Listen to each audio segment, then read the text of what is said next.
سلام علیکم و رحمت الله و برکاته. ما با همین گروه های آوانتور آمدیم. شما در همتون در پیشنهاد میکنیم همین گروه را.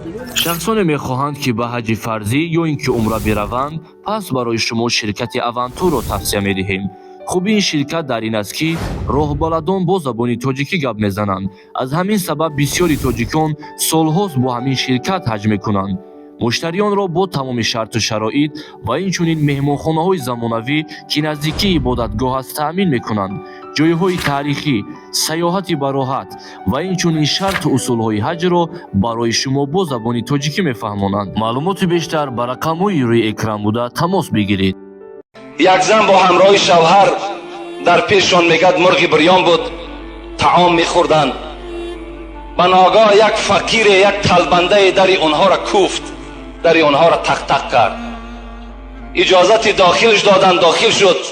آمد نگاه کرد که این زن و این شوهر هر دو در پیش مرغ بریان دارند، خورده ایستادند. زن میگد به جانب اون شوهر چی گفت؟ شوهر گفت این آدم طلبنده است، این فقیر است. چی خوب میشود که همین مرغ پیش او بگذاریم، ما که دولت داریم، سولت داریم، فردا باز میخوریم. شوهر چی گفت؟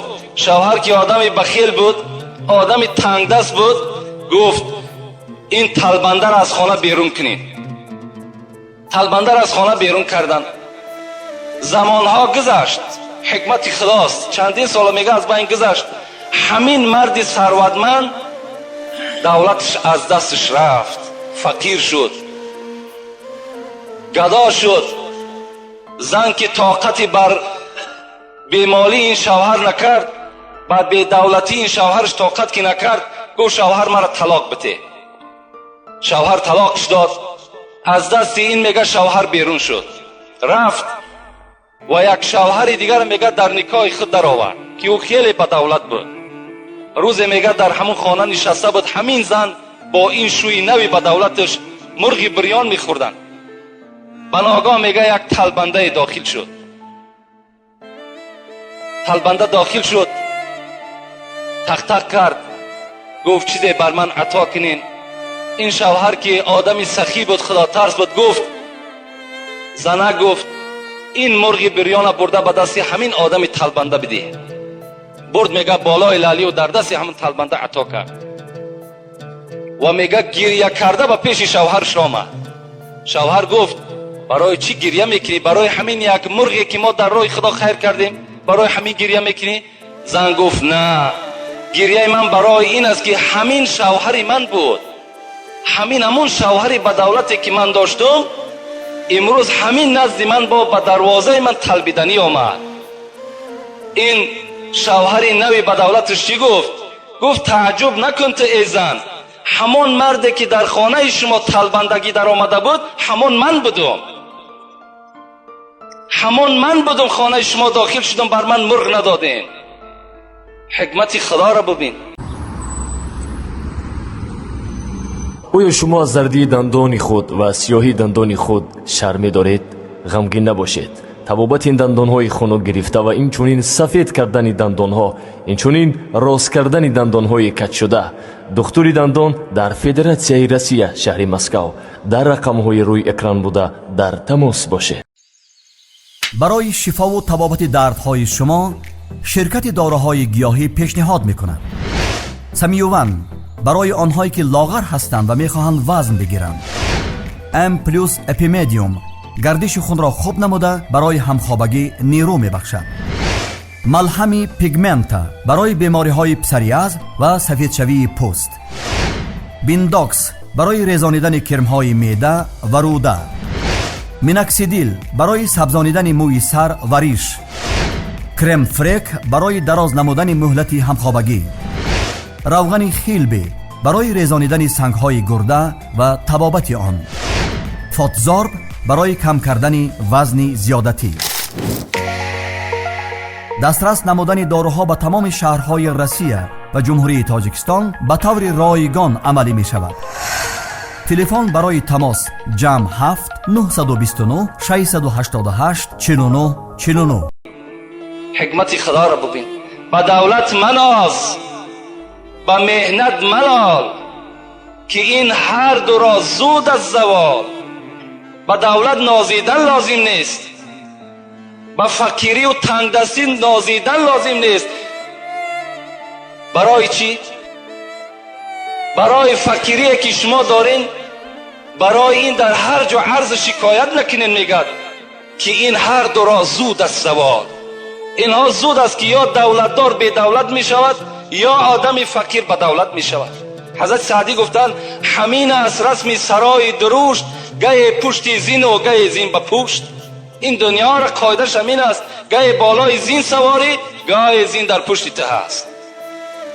برای همین هیچگاه هر کسی که پیش ما دست دراز میکند خدا شما را دهنده کند، هیچ وقت گیرنده نکند. شما بتین چیزی دارین عطا کنین، انشاءالله خداوند خیر دولت شما را زیاد میکند. پیغمبر ما و شما به خدا قسم میخورد والذی نفس محمد بیدی، قسم بر آن ذاتی که جان محمد در دست اوست، ما نقص مال عبد بالصدقه. اگر کسی که در راه خدا صدقه میکند، به خدا قسم گفتن محمد که مالی او کم نمی شود، مالی او زیاد می شود. السلام علیکم داملای شیرین سخن. یکی از مخلصان اشدی شما، دو شخص قهری اند. یکی از آنها در مسجد پیش درآید، نماز دیگرش درست می شود. خواهش میکنم که پرتر بفهمونید. دو آدم قهری هست، یکی پیش از یکیش داخل مسجد شود، آیا نمازش که از شخص دیگرش که از پس او میدراید نمازی او قبول میشد؟ نماز هر دوش فاسده. برای چی؟ رسول اکرم میگن من کان له کینون فلیس له دینون. کسی که در دین در دلش ذره کینه ندارد بر یک برادر مؤمنش، او انسان دین ندارد، ایمان ندارد. شما چرا قهری میکنید؟ برای فرزندت، برای زنت، برای مال دنیا قهری کردی. پیغمبر تو بر تو سفارش میداد که از 3 روز زیاد قهری نکن. اگر از 3 روز زیاد تو با یک برادر مؤمن قهری کردی، کسف که دمبهی مثل که خونی او را ترزاندگی هستی. قهری نکنین هیچگاه، زیرا در نماز شما، در روزه شما، در همه عبادت های شما نقص پیدا میشد. این برادری توست، اینم خدا را میپرسته، پیغمبری خدا را امتش است. چگونه تو با او قهری میکنی؟ میلش به غضب نمی شود، غضب کردین، قهری کردین، تیز با یکدیگر قطع آشنا شین، باز در پی خدمت یکدیگر شین، نه اینکه سالها با یکدیگر قهری بسین. کسی قهری است چی است؟ حتی شب قدر بین، یک روزه شب قدر عبادتش 84 ساله ثواب دارد. همین شب قدر در محروم است آن شخصی که قهری هستند از ثواب همین شب قدر. همان آدمایی که قهری هستند محروم هستند از ثواب این با نصیب نمی شود.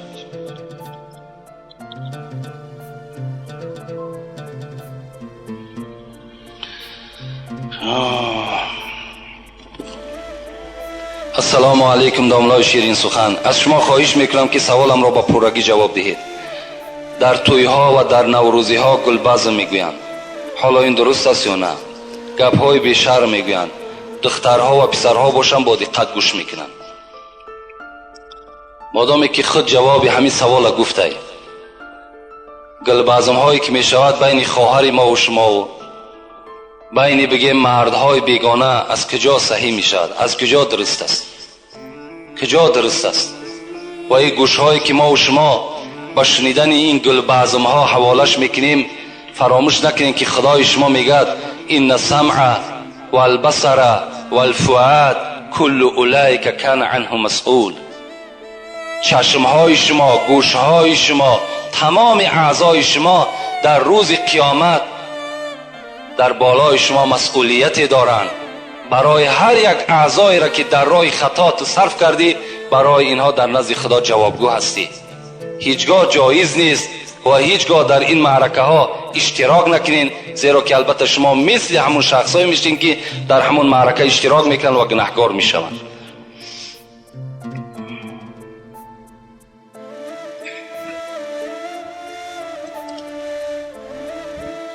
داملای شیرین سخن، السلام علیکم. خدا شما را صحت سلامت نگه دارد. شما فخر کلاب ما هستید. ما نیز بنده عاجز و دوستدار شریعت اسلام هستیم. دو سوال دارم.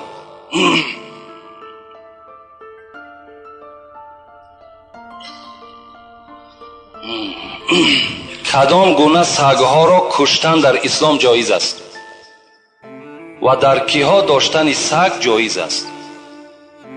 دویم سوال، اسلام چی معنی دارد؟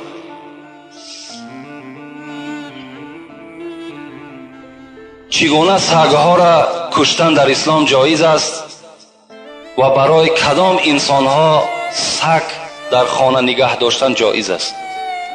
پیغمبر ما و شما حدیث های مبارک نویساندم، میگوید لا تدخل الملائکه بیتا فیه کلبا و سوره.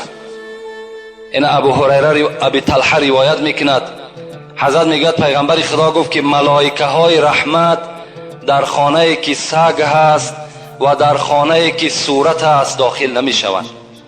شما ای مردم مسلمان از خاندانتان صورت های بی‌معنی را دور کنین. خاندان همه ما و شما به صورت ها تبدیل یافته است، خانه جین و شیطان شده است. صورت ها را از خانه هاتان دور کنین، صورت پرست هم نشین. و سگ ها هم در خانه بدنش چی هست؟ سبب این است که ملائکه های رحمت در خانه ما و شما داخل نمی شود. برای کیها جایز است؟ رسول اکرم میگه شخصی که اگر رمه داشته باشد، شخصی که اگر زمین داشته باشد، برای پاسبانی زمین، برای پاسبانی رمه و اگر حولی کلانی در خانه داشته باشد، برای او انسان هم سگ داشتن گناه نیست. یعنی حولی هایی که ما و شما داریم در اینها سگ نگاه داشتن جایز است، مگر سگ در داخل خانه راه دادن در کار نیست. خانه ای که ما و شما میشینیم در او طعام میخوریم، در اونجا جای میسار خواب ما و شماست، در همون داخل خانه جایگیر کردن سگ جایز نیست، در حولی باکی ندارد. خب اسلام چی معنا دارد؟ اسلام معناش همین است که در همه امرهای قرآن و سنتهای پیغمبر تسلیم شدن، این اسلام است. اسلام معناش این است که به هیچ کس ضرر نرسان و از هیچ کس ضرر نبین. این اسلام ما و شما چنان دینی هست که در داخلش همه رحم و انصاف جایگیر است.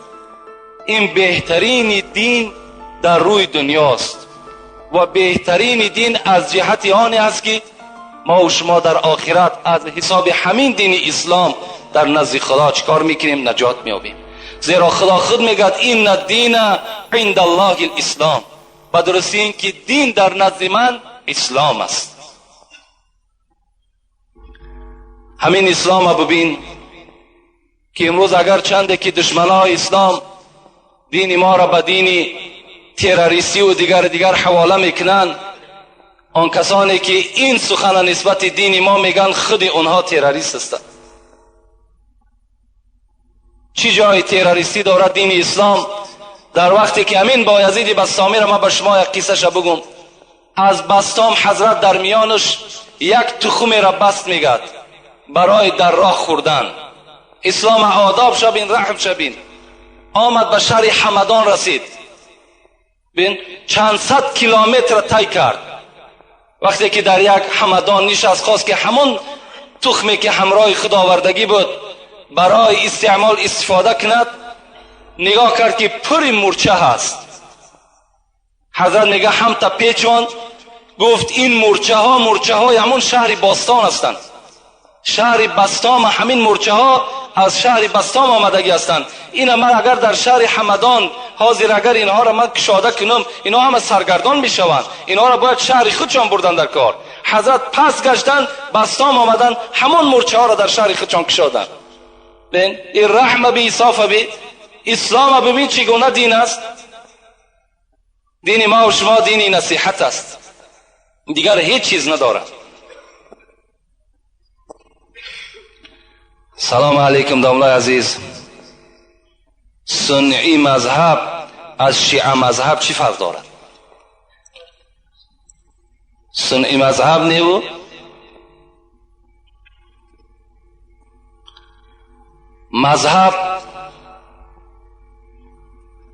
مذهب ما و شما که اهل سنت و الجماعه هست از شیعه مذهب به چی فرق میکنه؟ هر کسی که جانب قبله نماز میخواند خدا یکه و یگانه را میشناسد، پیغمبری او را بر حق میداند، همه اونا برادرای ما و شماست. هر جا که یک آدم خداگو باشد اون برادر ما و شماست. از شیعه مذهب ها در دشمنی کردن، دشمنی خدا کم است، با آنها دشمنی کنیم. میلش اگرچنده که تفاوت دارن، فرقیت دارن، نسبت صحابه پیغمبر ممکن تحقیرای دارن، لیکن برای ما و شما جدا کردن امروز اهل سنت از شیعه هیچ لازم هم نیست و در داخل این موضوع ما و شما هم کارم نکنیم. همین قدر بدانیم که اونا هم برادر ما و شماست، اونا هم غمخوار اسلام هستند، اونا هم چیکار میکنن؟ در راه اسلام خدمت کرده ایستادن. اکثر امروز تجارت ما و شما از حساب همون مردم شیعه مذهب است. السلام علیکم داملای محترم، با این سوال ها جواب گردانید. بالای سر مرد در وقت جان کندن زنی که یاسین را تواند خواندن مرد نباشد میتوان تلقین کند؟ میتواند البته. یعنی مردی که در حالت نزع جان است هیچ کسی نیست که یاسین بالای او بخواند. پیغمبر خدا را حدیث مبارکش است که شما در حالتی که نزع جان میشود یکی از برادر شما یاسین بخوانید. اگر نباشد مردی میتونیم که زنی که اگر یاسین میتواند بیاید تلقین همون مرده کند، با که ندارد، هیچ جای گناهش نیست. دویم سوال، زن میتواند مرغ را یا حیوان کلان را ذبح کند؟ به طریق اولا میتواند. زن برای زن کشتن مال گناه نیست، همه زنها میتونند کدام نماد حیوانی نباشد ذبح کنند. فقط برای ذبح چی لازم است؟ کاردی تیز باشد و بسم الله الله اکبر. بس از خواه مرد از خواه زن است میتواند کدام حیوانی نباشد البته ذبح کنند. زن شد گناهکار میشود. سلام علیکم داملا، خواهش التماس دارم درباره جادوگرها گپ زنید تا مردم ملا را از جادوگر فرق کنند که این جادوگرها دین اسلام را سیاه کرده خودشان را ملا مینامند. آنها یگان آدم را به اسلام به نماز دعوت نمیکنند. خیلی مادام حمت باشد دیگر چی جای شهر دادن شد؟ وقتی که به ما و شما را به نماز دعوت نکنند، ما و شما را به مثال اسلام دعوت نکنند و خودشان هم ملا بگیرند، در صورتی که فالبین جادوگر باشند و ملا هم نیست جادوگر هم نیست. فقط شما یک کلمه را فراموش نکنید. وقتی که در یگان کسی را جادوگری میکند بگین جادوگری کرد، ملاگی کرد. نه، این ملاگی از جادوگری فرق دارد. این جادوگر هم در دنیا و هم در آخرت روش سیاه است. اون نه ملا است نه جادو از دستش می آید.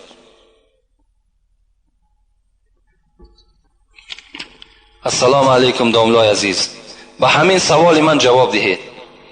به حاجتخانه بی‌طاقی در آمدن اوبال است؟ من به حاجتخانه در آمدم، مرا یک ملا جنگ کرد که بی‌طاقی نداره. راست میگه.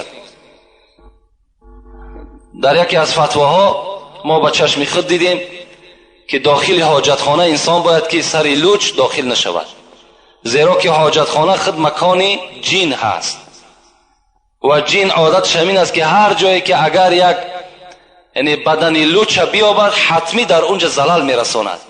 از این خاطر این صاحب کتاب هم به ما و شما گفتن که داخل حاجتخانه که شدین شما اول پای خودت در نزد در همون حاجتخانه یعنی شرفه بتین تا که هر چیزی که باشد از حاجتخانه دور شود. و اللهم اینا نعوذ بک من الخبث والخبائث، خدایا از این نجاستی که مرا آزار میدهد خدایا این را از بدن من دور بساز. گفته با همین قدم پای چپ داخل چی شو؟ حاجتخانه شو و سر خطا بپوشان. این بهتر است برای که ضرر جین به تو نرسه. بسم الله الرحمن الرحیم. السلام علیکم داملا عزیز، من از شما همین را پرسیدنیم، ملت پرستی چگونه هست در قیامت؟ ملت پرستی را چگونه سزاوار است؟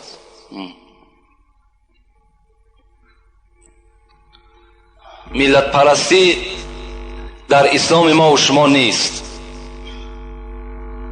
این خدای ما و شما همه وقت ندا میکند یا ایها الناس، ای مردم. گفته خداوند به طرف ما و شما مراجعت میکند. ملت در اسلام هیچ اهمیتی ندارد. خواه تاجیک است، خواه عرب است، خواه روس است، خواه امریکایی است، کسی نباشد اگر ایمانی بر خدا و ایمانی به قرآن داشته باشد او برادر ما و شماست. ملت در اسلام هیچ اهمیت ندارد. من ندانم، لاهوری میگوید من ندانم مرز و بومش از کجاست. رسول اکرم میگه من ندانم مرز و بومش از کجاست، این قدر دانم که با ما آشناست. من از کجا میدانم که رسول اکرم کجاگی است؟ برای من چی لازم؟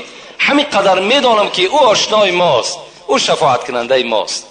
برای ما خواه ملت عرب است، خواه ملت تاجیک است، اگر دین نداشته باشد او برادر ما نیست.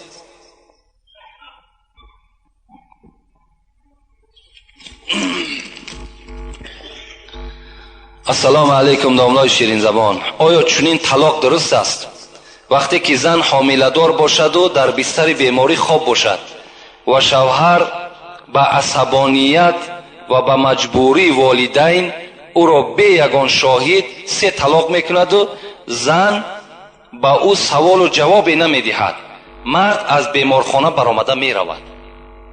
یعنی یک مرد بوده است زنش در بیمارخانه خواب بوده است، پدر و مادرش مجبور کردن که همان زن طلاق کن. این جوان رفته است به حضور شاهد زن طلاق کرده است. البته طلاق می شود. در طلاق کردن شاهد شرط نیست، در نکاح کردن شاهد شرط است، لیکن در طلاق کردن شاهد شرط نیست. حتی اگر تو میتونی که به خط بنویسی که مثال به عائله خودت که من تو را 3 طلاق کردم، طلاق می شود. برای این در طلاق کردن هیچ وقت کوشش نکنید، سراسیمه نشین. طلاق کردن بسیار بسیار یک کار ناخوبی هست. رسول اکرم میگوید ابغض الحلال الی الله الطلاق، بدترین حلال ها به سوی خدا این طلاق است. هیچگاه طلاق نکنید. در طلاق کردن عرش الهی میگه در جنبش میدراید. هیچگاه هیچ پدر مادر توصیه به طلاق نتین تا حد امکان. امروز ببین طلاق میتن، فردا میبینی که حاضر شدن پشیمان شدیم، نفهمیدیم، بعد از پی فتواکاوی میشوند، بعد دیگر ملاکاوی میشود. چی لازم یک زندگی حلال خطا و زندگی حرام چکار میکنی؟ البته آلوده میکنی. هیچ وقت به طلاق کردن شما سراسیمه نشین. یک سوال دیگر جواب میگیم به همین. السلام علیکم داملا. مرد به طلاق زن قسم خورد، گفت من به زنم خانه‌داری نکنم. به 3 طلاق زن قسم خورد. زن حیض دید. اگر به قسم میخوری که زنم 3 طلاق فلان کار نکردم، در اصل کرده باشید، زن طلاق شده است. فرق ندارد. شما به زن طلاق قسم که خوردین زنتون طلاق میشود. او چی لازم؟ قسم دیگر نیست، فقط باید همین زن طلاق ما و شما قسم بخوریم. فرق ندارد. او حیض میبیند، او زن حامله دار است، او زن بچه میزاید، یا 2 بچه میکند یا 3 بچه میکند، چند تایی بکند، طلاق است. لفظ طلاق گفتی زن طلاق میشود. دیگری بچه کردن او، حامله دار بدن او، حیض دیدن او، اینا هیچ به لفظ صریحی که از زبان ما و شما میبراید هیچ دیگر تاثیر ندارد. باز تاکید میکنم که دور باشین، طلاق نکنین. تا حد امکان غضب کنین. اگر یکی مبادا یگان کار یگان مهماتی برآمد، میلش یگان غضب و یگان کار مثال یگان آداب است، ادب دادن است، یا یگان کار دیگر پیشه کنین، لیکن طلاق نتین تا حد امکان. خدا عاقبت همه ما و شما را بخیر بسازد. از ثواب و ثمره این امر معروف و نهی از منکر خدایا نامه اعمال ما و شما را پر از ثواب بسازد. مرادها و مطلوبهایی که در دل دارین خدای با فضل کرم خودش برآورده خیر بسازد. این برادری که در اینجا خیر کرده با امید آنی که در حق مادرشان دعا کنین خدا مادرش رحمت و مغفرت گورش پر نور بسازد و فرزنداش خدا عمر دراز با برکاتی با توفیق نصیب و روزی بسازد. ربنا افتح بیننا و بین قومنا بالحق و انت خیر الفاتحین برحمتک یا ارحم الراحمین. خیر احسان هایی که در اینجا شده است اینها را خدای مهربان به درگاهت مقبول بسازی و ماه مولود پیغمبر خداست. این بندگان خیر احسان کردگی را خدایا به شفاعت پیغمبرت موفق بسازی. ربنا افتح بیننا و بین قومنا بالحق و انت خیر الفاتحین برحمتک یا ارحم الراحمین. سوال هایی که باقی مانده است انشاءالله میبینیم جمعه آینده کنی و شاید به جمعه های آیندهش باز یک سوال جواب دیگر انشاءالله تشکیل میکنیم.